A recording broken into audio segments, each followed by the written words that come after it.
ရန်ကုန်မြို့ရဲ့နှလုံးသားလို့တင်စားကြတဲ့အင်းလျားကန်ဟာနေကင်းဘက်တွေမှာတော့အလွန်ตาယာလှပပြီးအပန်းဖြေသူတွေနဲ့စီကားနေတတ်ပါတယ်။ဒါပေမဲ့နေဝင်ရိုးရီအချိန်ကျော်လွန်လို့ညဘက်9နာရီနောက်ပိုင်းမှာတော့ဒီตาယာတဲ့ရေပြင်ကြီးဟာလူသိနေတဲ့ခြောက်ခြားစရာလှုပ်ဝက်ချက်တွေနဲ့အတူအသွင်တစ်မျိုးပြောင်းလဲသွားတတ်ပါတယ်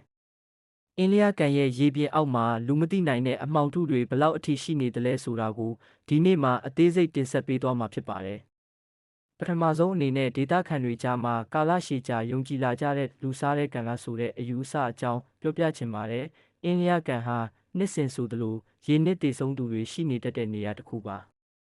အထူးသဖြင့်ရေကူးကျွမ်းကျင်သူတွေတော့မထင်မှတ်ဘဲရေနစ်တည်ဆုံးရတာမျိုးတွေခဏခဏကြုံတွေ့ရတတ်ပါတယ်။ရှေးလူကြီးတွေရဲ့အဆိုအရရေအောက်မှာရှိနေတဲ့အစိမ့်တေဝိညာဉ်တွေဟာသူတို့နေရာမှာအစားထိုးဖို့အတွက်နောက်ထပ်လူတစ်ယောက်ကိုဆွဲခေါ်တတ်တယ်လို့ဆိုကြပါတယ်။ညဘက်လူချီတိတ်ချိန်မှာကံပေါင်ဘေးလမ်းလျှောက်နေရင်ရေပြင်ပေါ်မှာထူးဆန်းတဲ့လက်ချောင်းလေးတွေမြင်တွေ့ရတာမျိုးဒါမှမဟုတ်တစုံတစ်ယောက်ကကန်ထဲဆင်းဖို့ကိုယ့်နာမည်ကိုခေါ်နေတယ်လို့မျိုးကြားရတတ်တယ်လို့ကိုတွေ့ကြုံဘူးသူတွေကထိတ်လန့်တကြား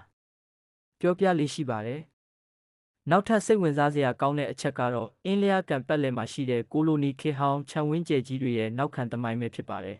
။ဒီခြံကြီးတွေဟာဗြိတိရှခေတ်ကလေးကတည်ရှိခဲ့တာဖြစ်ပြီးလွန်ခဲ့တဲ့နှစ်ပေါင်းများစွာကလှုပ်ဝက်ဆန်းကျဲတဲ့တည်ဆုံမှုတွေမိသားစုလိုက်တပ်ဖြတ်ခံရမှုတွေရှိခဲ့ပူပါတယ်။အဲ့ဒီခြံကြီးတွေရဲ့ဟောင်းနှွမ်းနေတဲ့အဆောက်အုံတွေထဲကနေညနေပိုင်းမှာအမျိုးသမီးတစ်ယောက်ရဲ့တေးထန်စွာငိုကြွေးတံတွေကြားရတတ်သလိုရှေးခေတ်ဝတ်စုံတွေကိုဝတ်ဆင်ထားတဲ့လူရိပ်တွေကကံဘေးမှာလမ်းလျှောက်နေတာမျိုးကိုလည်းတွေ့ရတတ်ပါတယ်။တချို့ခြံကြီးတွေဆိုရင်ခုထက်ထိလူမနေရဲပဲပစ်ထားတာမျိုးတွေရှိတာကြောင့်အမှောင်ထုကိုပိုပြီးလေးလံစေပါတယ်။ဒါအပြင်အင်းလျားကန်ဟာတမိုင်းဝင်နာကျင်စရာဖြစ်ရက်တွေရဲ့အငွေ့သက်တွေကြံရင့်နေတဲ့နေရာလည်းဖြစ်ပါတယ်။အထူးသဖြင့်တရားဖြူတဝိုက်ဟာ1988ခုနှစ်အရေးတော်ပုံကာလအတွင်းကျောင်းသားလူငယ်များစွာရဲ့သွေးနဲ့ရင်းခဲ့ရတဲ့နေရာပါ။အဲ့ဒီအချိန်ကတရားဖြူပေါ်မှာတင်မကပဲကံရည်ပြင်ထဲမှာပါအသက်ပေးခဲ့ရသူတွေရှိခဲ့ပါတယ်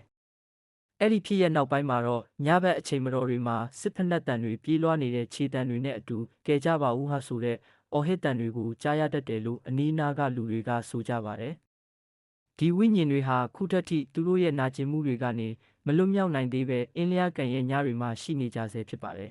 ။အင်းလျားကန်ရဲ့တဘာဝအနေထားကလည်းခြောက်ခြားမှုကိုအားဖြည့်ပေးနေပါတယ်။ကန်ရည်ပြင်ဟာအချို့နေရာတွေမှာအလွန်နှက်ပြီးရေအောက်မှာရေမော်ပင်တွေနဲ့နုံးတွေအလွန်များပါတယ်။ညဘက်မှာညောင်ပင်ကြီးတွေနဲ့တစ်ပင်အုပ်တွေကြားကတိုက်ခတ်လာတဲ့လေတိုက်တံကလွဲလို့ကြံတာအကုန်တိတ်ဆိတ်နေတတ်ပါတယ်။